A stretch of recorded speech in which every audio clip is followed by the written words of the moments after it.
اجمل رضا قادری صاحب۔ بسم اللہ الرحمن الرحیم انا ارسلناک شاہدا ومبشرا ونذیرا لتؤمنوا باللہ ورسولہ وتعزروہ وتوقروہ وتسبحوہ بکرۃ واصیلا۔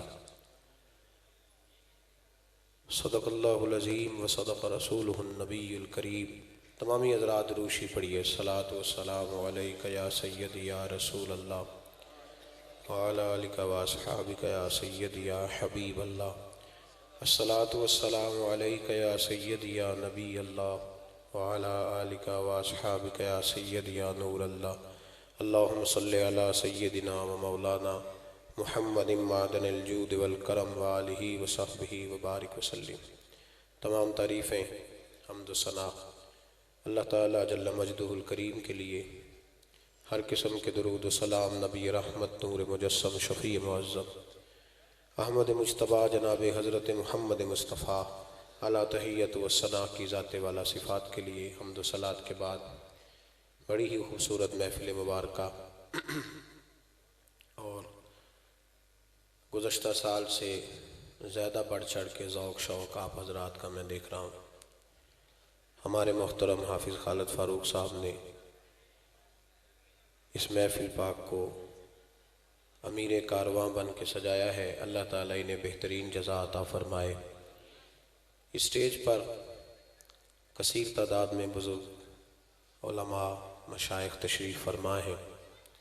میں بھی حاضری کے لیے ہی آیا تھا، اور حافظ خالد فاروق صاحب نے حکم دیا، اور پھر حضرت قبلہ حافظ گلزار صاحب نے اعلان بھی فرما دیا کچھ دیر کے لیے آپ حضرات سے بات کرنی ہے۔ میرے بھائیوں، یہ میلاد النبی صلی اللہ علیہ وسلم کی خوبصورت محفل ہے۔ نعت، تلاوت، تقریر، ان سب کا مقصد یہ ہوگا کہ ہمارے دل محبوب کی محبت کی طرف توجہ کر جائیں اور دنیا سے ہمارا رخ کچھ دیر کے لیے مڑے۔ میرے بھائیوں، ایک لفظ ہے ادب۔ ادب بڑا ضروری کام ہے۔ ادب کے بغیر انسان بنتا نہیں۔ جو لوگ کچھ حدود و قیود کے پابند ہوتے ہیں وہ انسان کہلاتے ہیں۔ جو آزاد ہوتا ہے حدود و قیود سے وہ تو جانور ہوتا ہے، وہ کسی چوک چوراہے کی پابندی نہیں کرتا۔ جو حدود و قیود کے پابند ہوتے ہیں وہ انسان ہوتے ہیں، اور جو بالکل ہی قیدی ہوتے ہیں وہ مسلمان ہوتے ہیں۔ الدنیا سجن المومن، ایک قید خانہ ہے مومن کے لیے۔ ادب ایک ضروری کام ہے۔ ادب جہاں نہیں ہوتا وہاں سکون نہیں ہوتا۔ آپ کسی باپ سے کبھی پوچھیں جس کے بچے ادب نہیں کرتے، بڑی تکلیف میں بیچارہ وقت گزارتا ہے۔ اماں کبھی اس کا بیٹا اس کے ساتھ صحیح سلوک نہ کرے تو اماں کو وہ اپنی ساری قربانیاں یاد آتی ہیں جو اس نے بیٹے کے لیے دی ہوتی ہیں، ساری، اور وہ ساری رات سرہانہ بھیگ جاتا ہے رو رو کے۔ وہ کہتی ہے میں نے تو بڑے جتن کیے تھے تیرے لیے، اور تم مجھے یہ جملہ کہہ گیا ہے، مجھے ہی تو ایسا۔ بھائی ایک شخص، آپ جا رہے ہوں کسی بڑی گاڑی پر تو ایک غریب آدمی سائیکل پہ آ رہا ہو نا، آپ اس کو ٹکر مار کے گرا دیں، اس کی ہڈی فریکچر ہو جائے، وہ کئی دن تک ہاسپٹل میں رہے، لیکن اگر آپ اس کے قریب جا کے اتنا کہہ دینا کہ بھائی غلطی ہو گئی میں بھول گیا تھا، تو کہتا کوئی نہیں یار ویسے بھی تو بندہ چھت سے گر ہی جاتا ہے نا، وہ معاف کر دیتا ہے۔ لیکن اگر کسی غریب آدمی کی آپ توہین کر دیں، اس کو آپ کوئی ایسا لفظ کہہ دیں، کوئی ایسا جملہ کہہ دیں تو وہ سہانے روح بن جاتا ہے۔ وہ کہتا ہے یار تو مجھے مار دیتا، یہ لفظ نہ کہتا۔ ادب انسان کو وقار دیتا ہے، سکون دیتا ہے، اور جب آپ بے ادبی کرتے ہیں، کسی غریب کو لتاڑ کے گزر جاؤ وہ معاف کر دے گا، اگر توہین کر دو، گالی دے دو، برا کہہ دو تو اس بیچارے کی رات کی نیند اڑ جاتی ہے۔ مولانا رومی علیہ رحمہ نے کہا تھا کہ ایک دوست کو دوسرے دوست کے گھر والوں نے کچھ لفظ کہے تھے، کچھ عرصے کے بعد وہ دوست ایک بہت بڑے زخم کا شکار ہو گیا۔ اپنے یار سے کہنے لگا یار دیکھ بھلا وہ زخم کیسا ہے، تو اس نے کہا زخم تو تیرا صحیح ہو گیا ہے۔ اس نے کہا یار زخم سارا صحیح ہو گیا ہے، پر تیرے گھر والوں نے جو لفظ کہے تھے وہ آج بھی تازے کے تازے ہیں، وہ میرے سینے کے اندر چبھتے ہیں، تکلیف دیتے ہیں۔ جو بے ادبی ہوتی ہے یہ ناقابل برداشت ہوتی ہے، یہ جو بے ادبی کر لیتے ہیں لوگ یہ برداشت نہیں۔ میرے نبی کریم سید عالم صلی اللہ تعالی علیہ وآلہ وسلم نے ارشاد فرمایا کہ جو چھوٹے پر رحم نہ کرے اور جو بڑے کی توقیر نہ کرے، عزت نہ کرے، فلیس منا، وہ ہم میں سے نہیں ہے۔ حضور نے خود حدود و قیود کا پابند کیا۔ صاحب طبقات نے لکھا ہے، حضرت ابو درداء رضی اللہ تعالیٰ عنہ فرماتے ہیں نبی پاک صلی اللہ علیہ وسلم نے مجھے بلایا، میں حاضر خدمت ہوا تو حضور کے چہرہ انور پہ میں نے خفگی دیکھی، ناراضگی دیکھی، تو میں دیکھ کے بڑی تشویش میں آیا۔ پھر فوراً میں نے سوال کیا، میں نے کہا حضور آپ مجھ سے ناراض ہیں؟ نبی پاک صلی اللہ علیہ وسلم نے جب لفظ کہے تو فرماتے ہیں میں کانپنے لگا، مجھے دن کے اجالے میں اندھیرا نظر آنے لگا۔ محبوب نے فرمایا ہاں میں تجھ سے ناراض ہوں۔ حضرت ابو درداء کہتے ہیں میں ٹوٹ گیا کچھ دیر کے لیے، دل کرے آسمان ٹوٹ جائے، زمین پھٹ جائے، تارے جھڑ جائیں، سمندر بہہ جائے۔ میں تڑپنے لگا، میں نے کہا حضور کیا ہوا، کیوں ناراض ہے؟ تو محبوب پاک نے فرمایا آج سویرے میں نے تجھے دیکھا ہے تو گلی سے گزر رہا تھا، حضور گزر رہا تھا۔ فرمایا تیرے ساتھ ابو بکر صدیق بھی تھے؟ حضور تھے۔ تو فرمایا پھر تجھے خیال نہیں آیا تو میرے ابو بکر کے آگے آگے چل رہا تھا، تجھے خیال ہی نہیں آیا تو ابو بکر صدیق کی عظمت کو نہیں سمجھا؟ فرمایا اس دنیا میں نہ کسی پہ سورج طلوع ہوا نہ غروب ہوا جو میرے ابو بکر صدیق سے افضل ہو، تو اس کو۔ اور علامہ اسماعیل حقی نے تفسیر روح البیان میں حدیث لکھی ہے، ایک نوجوان نے آ کے عرض کیا تھا یا رسول اللہ میرے رزق میں برکت نہیں، جو کام کرتا ہوں فلاح ہو جاتا ہے۔ تو میرے نبی پاک نے فرمایا سفید داڑھی والے بزرگوں کے آگے آگے نہ چلا کر، ان کے پیچھے رہا کر، اللہ تیری روزی میں برکت پیدا فرما دے گا۔ یہ جو بے ادبی ہے نا، بے ادبی یہ نقصان دیتی ہے، یہ نقصان دیتی ہے۔ خاموش ہے دل بھری بزم میں چلانا نہیں اچھا، ادب پہلا کرینہ ہے محبت کے کرینوں میں۔ ادب بڑا ضروری ہے، اگر ادب نہیں تو کچھ بھی نہیں۔ اگر انسان تعظیم کرنا نہیں جانتا تو وہ تو کسی حد کا پابند ہی نہیں، اور جو آدمی جھکنا نہیں جانتا وہ تو مردہ ہے، اس لیے کہ جو اکڑ جاتا ہے وہ مردہ ہوتا ہے، جس میں لچک ہوتی ہے وہی تو زندہ ہوتا ہے۔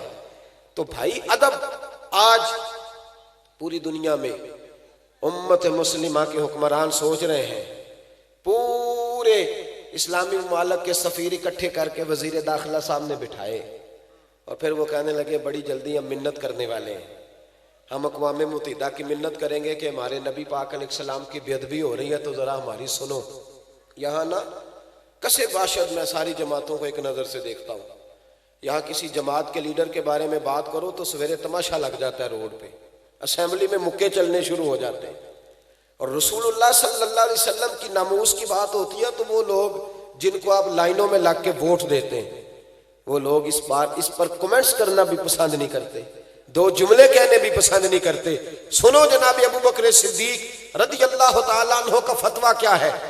حضرت ابو بکر صدیق رضی اللہ تعالیٰ عنہ کو جناب عمر نے آ کے مشورہ دیا، کہا جناب حالات اچھے نہیں ہیں، محبوب کے وصال ظاہری کو تھوڑا وقت گزرا ہے اور کئی قسم کے لوگ بغاوت کر رہے ہیں، وہ مسلمہ کذاب جس نے ختم نبوت میں نقب لگایا ہے، آپ تھوڑی مہلت دیں، ذرا تھوڑا اس کو موقع دیں، وہ بے ادب تو ہے پر ذرا تھوڑا موقع دیں اس کو، تھوڑے حالات صحیح ہو جائیں گے تو پھر مقابلہ کر لیں گے اس کا۔ حضرت ابو بکر صدیق نے جناب عمر فاروق جیسے شخص کو گھورا، فرمایا عمر تجھے تیری ماں روئے، اسلام لانے سے پہلے تو سخت تھا، اب تجھے کیا ہو گیا ہے؟ فرمایا میں مدینے میں اکیلا بھی رہ گیا اور جنگل کے درندے آ کر میری بوٹیاں بھی نوچ کے لے گئے، پھر بھی میں رسول اللہ کی عزت کے ناموس کے تحفظ کے لیے میدان میں اکیلا کھڑا ہو جاؤں گا، مجھے کسی شخص کی پرواہ اور حکمران کا شکوہ کیا کرنا۔ یہاں گھی کا ریٹ زیادہ ہو جائے تو ہمارے ہر پھٹے پہ ایک ٹاک شو لگ جاتا ہے، ہر چوک میں ایک بحث ہونے لگتی ہے، پھر ریٹ۔ یہاں کل کوئی سیاسی بیان داغ دے گا تو دیکھنا کس طرح لوگ، لیکن ناموس رسالت کے مسئلے میں نا وہ جس طرح 4 5 10 اینکر ہیں ہمارے ملک کے، وہ بیچارے اپنی تنخواہ سیدھی کرتے ہیں، وہ کہتے ہیں نبی پاک صلی اللہ علیہ وسلم نے تو اپنے بے ادب کو معاف کیا، حضور نے تو اپنے بے ادب کو معاف کیا، نبی پاک نے تو اپنے نافرمان۔ او خدا کے بندے کیسی بات کر رہا ہے، کس قسم کا شخص ہے تو؟ اور اللہ کے بندے، نبی پاک نے اپنے بے ادب کو معاف کیا، کسی صحابی نے نبی پاک کے بے ادب کو معاف نہیں کیا۔ اگر کسی غلام نے معاف کیا تو بتلا۔ اور رسول اللہ صلی اللہ علیہ وسلم نے بھی اس کو معاف کیا جو چھپ چھپا کے در رسول پہ آ گئے، ورنہ تو میرے حبیب نے فرمایا میرا بے ادب اگر کعبے کی دیوار کے ساتھ میں لپٹا ہوا ہو تو وہاں سے نکال بھی قتل کر دو، اس لیے کہ دنیا میں سب سے بڑا فتنہ پرور وہ ہے جو رسول اللہ کی بے ادبی کرتا ہے، وہ فتنہ پرور۔ میرے بھائی، نبی پاک صلی اللہ علیہ وسلم کے ساتھ امت کا جو رشتہ ہے وہ وارفتگی کا رشتہ ہے، وہ جنون کا رشتہ ہے، جنون کا۔ قرآن مجید نے کہا یا ایھا النبی انا ارسلناک شاہدا ومبشرا ونذیرا، اے محبوب ہم نے آپ کو خوشخبری دینے والا، ڈر سنانے والا، حاضر ناظر، گواہ بنا کے بھیجا ہے، لتؤمنوا باللہ ورسولہ، تاکہ لوگ اللہ پر ایمان لائیں، اس کے رسول پر ایمان لائیں، وتوزروہ وتوقروہ، اور پھر آپ کی تعظیم اور توقیر کریں، وتسبحوہ بکرۃ واصیلا، پھر صبح و شام اللہ کی پاکی بیان کریں۔ تعظیم رسالت مآب، نبی پاک کا ادب۔ ہم نے تو ان ماؤں کا دودھ پیا ہے جن ماؤں نے کسی حدیث میں نہیں پڑھا تھا۔ ہم نے آج تک نہیں سنا کسی ممبر سے یہ آواز آئی ہو کہ اذان ہو تو سر پہ دوپٹہ لے لینا چاہیے، لیکن میرے دیہات کی ان پڑھ اماں بھی ٹی وی پہ اذان بھی شروع ہوتی ہے تو کہتے ٹھہر جاؤ، پہلے مجھے دوپٹہ لا کے دو، میرے محمد کا نام آنے لگا ہے، میرے رسول پاک صلی اللہ علیہ وسلم کا نام آنے لگا۔ میرے تو دیہات کی ان پڑھ اماں بھی مصطفیٰ کریم کا ادب کرنا جانتی، ہم نے تو ان ماؤں کا دودھ پیا ہے۔ او بھائی، نبی پاک صلی اللہ علیہ وسلم کی امیر ملت سنوسیہین بانی پاکستان حضرت پیر سید جماعت علی شاہ صاحب محدث علی پوری رحمۃ اللہ علیہ، آپ فرماتے ہیں جب پاکستان کی تحریک چل رہی تھی نا تو ہم لوگ پاکستان کے حق میں تقریریں کرتے تھے، اور ہندو پنڈت جو تھے وہ پاکستان کے مخالف تقریریں کرتے تھے۔ تو اب تو خیر گنگا ہی الٹی بہ گئی ہے نا، اب تو ہمارے بہت سارے کالم نویس لمبے چوڑے کالم لکھ کے اینڈ پہ لکھتے ہیں کہ ریاستوں کا مذہب نہیں ہوتا، مذہب انسانوں کا ہوتا ہے، ملکوں کا مذہب نہیں ہوتا۔ اور خدا کے بندے، اگر ملکوں کا مذہب نہیں ہوتا تو پھر میرے رسول پاک صلی اللہ تعالیٰ علیہ وسلم اسلامک اسٹیٹ مدینے کو کیوں قرار دیتے؟ پھر حدود حرم کے اندر غیر مسلم کا داخلہ منع کیوں ہوتا؟ اگر مذہب ہی نہیں ملک کا تو یہاں لوگ اس قسم کی اسٹیٹمنٹ دیتے ہیں۔ امیر ملت علیہ رحمہ فرماتے ہیں کہ ہمیں یہ نہیں کہا گیا تھا کہ پاکستان سیکولر بنے گا، اگر سیکولر کی بات ہوتی تو علماء کو قربانیاں دینے کی کیا ضرورت تھی؟ ہمیں تو بتلایا گیا تھا کہ پاکستان کا مطلب کیا؟ لا الہ الا اللہ محمد رسول اللہ صلی اللہ علیہ وسلم۔ ہمیں تو بتایا گیا تھا وہ ملک بنے گا جس میں حضرت عمر بن عبدالعزیز کے ماننے والے آئیں گے، وہ ملک بنے گا جس میں حضرت عمر فاروق کو لیڈر سمجھنے والے آئیں گے، حضرت ابوبکر صدیق کو فالو کرنے والے لوگ آئیں گے، ہمیں تو یہ بتلایا گیا تھا۔ حضرت جناب سیدنا پیر جماعت علی شاہ صاحب کہتے ہیں ہم تقریریں کرتے تھے تو ہندو پنڈت جو تھے وہ خلاف تقریریں کرتے تھے۔ ایک جگہ ہندوؤں کا جلسہ تھا، کانگریس کے حمایتی لوگ تھے، تو کہتے ہیں وہاں سارے ہندو تھے، مسلمان کوئی نہیں تھا۔ تو ہندو پنڈت نے نا معاذ اللہ نبی پاک صلی اللہ علیہ وسلم کی شان میں کوئی بے ادبی کر دی۔ کہتے وہاں کوئی اور نہیں تھا، ایک ملنگ تھا، وہ پیچھے بیٹھ کے نا تو دوری ڈنڈے کے ساتھ اپنا کوئی کام کر رہا تھا۔ توجہ ہے میری بات پر آپ دوست؟ میری بات کی سمجھ آ رہی ہے آپ کو؟ وہ پیچھے سے اٹھا اور جانے کہاں سے اسٹیج پہ چڑھ گیا اور اس نے نا پنڈت کے سر پہ 2-3 ڈنڈے مارے۔ کہتے پنڈت فوت ہو گیا وہیں۔ اب شور ہوا، لوگوں نے اس کو پکڑ لیا، جیل میں بند کر دیا۔ حضرت امیر ملت کہتے ہیں میں اس کو ملنے گیا، میں نے کہا یار نہ تو نماز پڑھے، نہ تو روزہ رکھے، نہ تو شریعت کی طرف آئے، اور تو نے اتنا بڑا کام کر دیا، بے ادب ہی مار دیا ہے۔ تو کہتے ہیں اس شخص نے وہ جواب دیا جو لاکھوں محدثین کے اقوال کی تشریح تھا، جو سینکڑوں مفسرین کی آراء کا لب لباب تھا۔ کہتے ہیں وہ ملنگ مجھے کہنے لگا پیر صاحب میں نماز نہیں پڑھتا، میری غلطی ہے، روزہ نہیں رکھتا، میری غلطی ہے، میں شریعت کی طرف توجہ نہیں کرتا، دعا کریں اللہ مجھے توفیق دے، ساری غلطیاں اپنی جگہ پہ، پر میں گناہگار ہوں، اپنے محمد عربی کا غدار تو نہیں نا، میں گناہگار ہوں، کوئی غدار تو نہیں نا، یہ تو نہیں نہ ہو سکتا میری موجودگی میں کوئی میرے رسول کے بارے میں بات کر جائے۔ اس نے کہا میں جیل کی دھرتی پہ آیا ہوں اور مجھے یہاں آ کے وکیلوں اور ججوں نے پوچھا ہے کہ تو ایک دفعہ انکار کر، تیرا کچھ کر لیں گے۔ میں نے کہا میں انکار نہیں کرتا، بلکہ جیل میں کھڑا ہو کے بھی للکاروں گا کہ اگر یہاں بھی کسی نے میرے مصطفیٰ کے بارے میں بات کی تو اس کا گلہ کاٹ کے رکھ دوں گا۔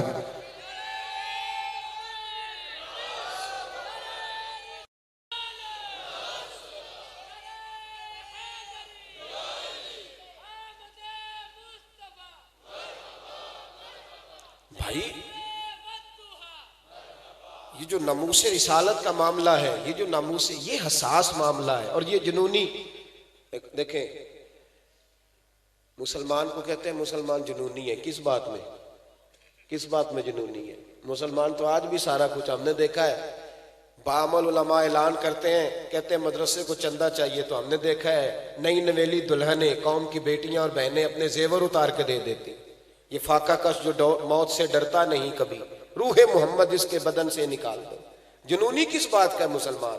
مسلمان اس بات کا جنونی ہے کہ ہر چیز سے بڑھ کر اپنے رسول سے محبت کرتا ہے، ہر چیز سے بڑھ کر اپنے نبی پاک سے پیار کرتا ہے۔ حضرت حبیب بن زید انصاری صحابہ میں کمزور تھے، صاحب عزد الغابہ نے لکھا ہے کہ یہ 11-12 بچوں کے باپ تھے، اور مدینے سے کھجوریں خریدتے تو سر کے اوپر ٹوکرا رکھ کے دیہاتوں میں بیچنے جاتے۔ بس ایک آدھ بات کر کے بات ختم کر رہا ہوں۔ کہتے بیچنے جاتے، غریب آدمی تھے۔ جب مسلمہ کذاب نے نبی پاک صلی اللہ علیہ وسلم کو خط لکھا نا کہ میں بھی نبی ہوں معاذ اللہ، تو آپ بھی نبی ہیں، تو شراکت کر لے معاذ اللہ، اس نے جب اس قسم کے الفاظ میں خط لکھا تو اللہ کے حبیب نے جواب لکھا، فرمایا میں تو سچا رسول ہوں، تو کذاب ہے۔ مجمع تھا صحابہ کا، نبی پاک نے فرمایا بھئی میری ناموس پہ پہرا دینا ہے، یہ خط لے کے جانا ہے، کون جائے گا؟ تو صحابہ کہتے ہیں پیچھے بیٹھے تھے اور کھجوریں کھا رہے تھے، فٹافٹ اٹھے، غریب آدمی، 11 بچے، میرا روپ بھی نہیں تو میرا رنگ بھی نہیں، تو مینو یار مناؤن دا ٹنگ بھی نہیں، غریب آدمی فٹافٹ اٹھے اور بازو کھڑا کر کے آنے لگے سونیا کسی اور کی ذمہ نہ لگانا، میں جاؤں گا۔ کہتے ہیں جب وہ بولے تو ان کے منہ سے کھجور کے بقیہ حصے نکلے، صحابہ کے چہروں پہ گرے، تو ایک صحابی کہنے لگے پہلے کھا تو لے پھر بات کر لینا۔ تو کہنے لگے اگر کھاتے کھاتے ڈیوٹی کسی اور کی لگ گئی تو، اگر کوئی نمبر اور لے گیا تو، میں نے تو فٹافٹ کی ہے نا کہ نمبر میرا لگے۔ نبی پاک نے خط دیا، گھوڑا دیا، نیزہ دیا، فرمایا جا، رستہ بڑا کٹھن ہے، ذرا دھیان کرنا۔ عرض کی محبوبہ تو قبول فرما لے اور پھر میرا جانا دیکھ۔ تنے تنہا مسلمہ کذاب کے دربار میں سے ایک شخص بعد میں مسلمان ہوا، وہ روایت کرتے ہیں، کہتے ہیں تنے تنہا کھڑے ہوئے، یوں نیزہ گاڑا، وجود پہ کپڑے غریبوں جیسے، پر چہرے پہ اطمینان امیروں جیسا۔ کہتے ہیں جیب خالی، پسینہ ایمان کی قوت سے بھرا ہوا، تر دامنی پہ شیخ ہماری نہ جائیے، ہم دامن نچوڑ دیں تو فرشتے وضو کریں، اٹ سٹ تے پکھڑا کوار گندل، اسی اور بھی بوٹیاں جاننے ہیں۔ کہتے ہیں میدان میں کھڑے ہیں تو دب دبا تن تنا دیکھنے والا ہے۔ اب بادشاہوں کا طریقہ یہ تھا، خط خود نہیں پڑھتے تھے، ایک بندہ ساتھ کھڑا ہوتا تھا، وہ خط پڑھتا تھا۔ اب جب خط لے کے گئے تو ساتھ جو بندہ تھا اس نے جب خط پڑھا تو خط میں نبی پاک نے کذاب لکھا تھا۔ اب جب کذاب پڑھ لیا نا تو سارے دربار نے سن لیا، اب سوچنے لگا کہ چلو تنہائی میں یہ کام کر لیتا تو بچ جاتا، اب تو سارے زمانے نے سن لیا ہے۔ جب سن لیا سب نے تو بھاگ بگولا ہو گیا، اور تو کچھ نہ ہو سکا تو ہامتا کامتا حضرت حبیب بن زید کے پاس آیا، تلوار ہاتھ میں، کہنے لگا تیرے رسول نے مجھے کذاب کہا ہے، تیرا کیا خیال ہے؟ آپ فرمانے لگے بڑا تو بولا بنتا ہے جیسے تجھے مسلمانوں کا پتہ ہی نہیں۔ آپ فرمانے لگے زمانہ جانتا ہے کہ رسول کی زبان سے جو لفظ نکل جاتا ہے رسول اللہ کا ہر غلام پہرے دار بن جایا کرتا ہے۔ اگر حضور نے تجھے کذاب کہا ہے تو تو واقعی کذاب ہے، تو واقعی۔ اور کہنے لگے حضور نے تو ایک دفعہ کہا، میں 70 بار کہوں گا تو کذاب ہے۔ غلامان محمد جان دینے سے نہیں ڈرتے، یہ سر کٹ جائے یا رہ جائے کچھ پرواہ نہیں کرتے۔ فرماتے او بھائی سر درد ہو نا تو لوگ جلسے سے چھٹی لے لیتے ہیں۔ سویرے کئی دوست آپ صاحب کو ٹیلی فون کریں گے کہ بس مصطفیٰ ٹھیک نہیں تھی، میرا بھی کچھ ارادہ تھا سجدہ صاف کرنے کا لیکن حکم ذرا سخت تھا تو میں پہنچ گیا۔ عزیز بھائی مشکل ہو جاتا ہے تھوڑی سی تکلیف میں لوگ ادھر ادھر توجہ کرنا، یہ کہاوت نہیں، داستان نہیں، یہ اس زمین نے بھی دیکھا ہے، آسمان نے بھی دیکھا ہے، فرشتوں نے آسمان کے دروازے کھول کے دیکھا ہے، یہ رنگ دھرتی نے دیکھے ہیں؟ حضرت حبیب بن زید انصاری نے یوں ہاتھ اٹھایا، بھائی زخم لگ جائے سنی پلاسٹ والا نہیں بیٹھ سکتا. تلوار ماری مسلمان نے، پورا ہاتھ کٹ کے زمین پہ گر گیا، فوارہ نکلا خون کا. چشم تصور سے سوچنا کس قدر کراہ رہے ہوں گے درد سے. کہنے لگا اب تیرا کیا خیال ہے؟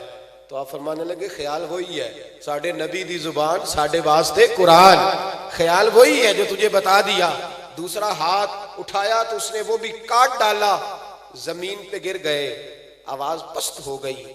بظاہر کمزوری پر ایمان کی قوت اسی طرح تازے ہے. اس نے لا کے نہ پیر رکھا آپ کے سینے پہ، کہنے لگا بول. تو کہتے ایک دفعہ جوش کے ساتھ اٹھ کے بیٹھے، کہنے لگے تو پاگل ہو گیا ہے، مجھے قتل بھی کرے گا تو میرا روما روما پکارے گا کہ میں رسول اللہ کے ناموس کا پہرے دار ہوں اور یہ پہرا میں دیتا رہوں گا. وہ کچا رنگ للاری والا جیڑا چڑھدا لیندا رہندا، اے عشق تیرے دا رنگ محمد چڑھ جائے پھر نہیں لیندا. فرمایا یہ کوئی کچی بات ہے، ایسے ہی گزر جاؤں.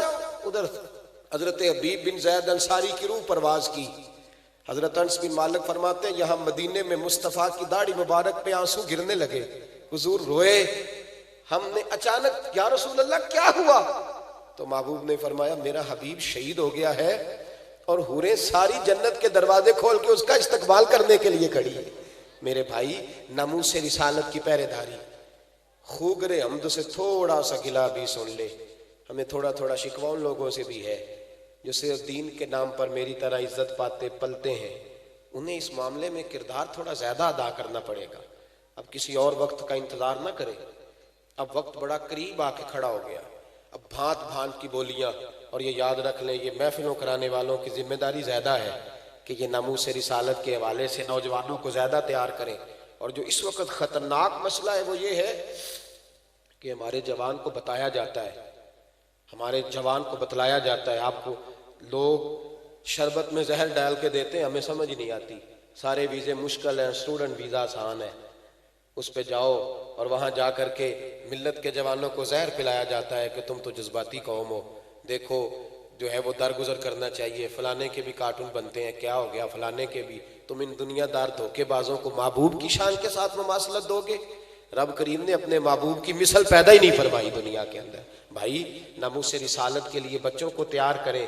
جہاں ہم انہیں بڑی داستانیں سناتے ہیں نا، بیٹا میں نے تمہارے لیے بڑی جدوجہد کی، پردیس کاٹے، یہ کیا، انہیں رات اپنے کندھے پہ ان کا سر رکھ کے ماتھا چوم کے انہیں کہا کرو کہ بیٹا مر جانا زندگی میں کبھی رسول اللہ کی توہین برداشت نہ کرنا. بیٹا سارے تمہارے سجن ہیں، سارے تمہارے دوست ہیں، لیکن جو حضور کے بارے میں کچے جملے بھی کہے، جو صحیح لفظ بھی ادا نہ کرے، اس کی صحبت سے بھی دور بیٹھنا. اس لیے کہ ہمارا سارا کچھ مصطفیٰ کریم سے وابستہ ہے. اپنے دلوں میں حضور کی محبت جاگزیں کریں، سیرت بچوں کو سنائیں، درود و سلام کے نغمے ان کو پہنچائیں. انہیں رات جب بٹھائیں تو انہیں محبوب پاک علیہ السلام کی محبت کے نغمے سنائیں، انہیں یاد کرائیں کہ تم نے ناموس رسالت پر پہرا دینا ہے. ان کی رگوں میں وہ روحانیت اور وہ نورانیت پیدا کریں تاکہ محبوب پاک صلی اللہ علیہ وسلم کے دشمن سمجھ جائیں کہ ابھی وہ مائیں موجود ہیں جن کی کوکھ سے جنم لینے والے آج بھی کبھی علم الدین شہید بنیں گے، کبھی عامر چیمہ بنیں گے، کبھی ممتاز حسین قادری بنیں گے. انہیں خبر ہو. یہ بڑا خوبصورت پروگرام اور اپنی ترتیب کے ساتھ یہ جاری رہے گا. میری یہ دعا ہے رب کریم کی بارگاہ میں، اللہ کریم ہمیں زبانوں کا نہیں روحوں کا غلام بنا دے. اللہ ہمیں ہمارے دلوں کو حضور کی بارگاہ میں جھکا دے. اللہ کرے رات کو ہم سوئیں، ہماری آنکھوں سے آنسو بہیں تو ہمارے بچے پوچھیں ابا کیا ہوا، تو ہم رو کے کہیں ہمیں مدینہ یاد آتا ہے، ہمیں حضور کی محبت یاد آتی ہے. اللہ کرے کہ ہماری اماں کبھی کبھی رو رہی ہو تو اس کو یہ مسئلہ نہ ہو کہ آج تیرے ابا نے ڈانٹا ہے، آج تیری دادی نے جھڑکا ہے، آج مجھے یہاں بے سکونی ہوئی ہے، بلکہ وہ کہے کہ میرا دل کرتا ہے میرا کوئی مدینے کا پھیرا لگ جائے، مجھے وہاں جھاڑو دینے کا موقع مل جائے جہاں محبوب کے نواسے کھیلا کرتے تھے. یہ محبت، یہ پیار، یہ وارفتگی، اس کو اجاگر کریں، اس پر غور کریں، اس پر توجہ کریں. خالق کائنات کی بارگاہ میں دعا ہے اللہ اس بزم حسن کے صدقے دلوں کو تازگی عطا فرمائے، ہمیشہ مدحت خیر الانام میں گزرے. دعا ہے یہ عمر درود و سلام میں گزرے. آخر دعوانا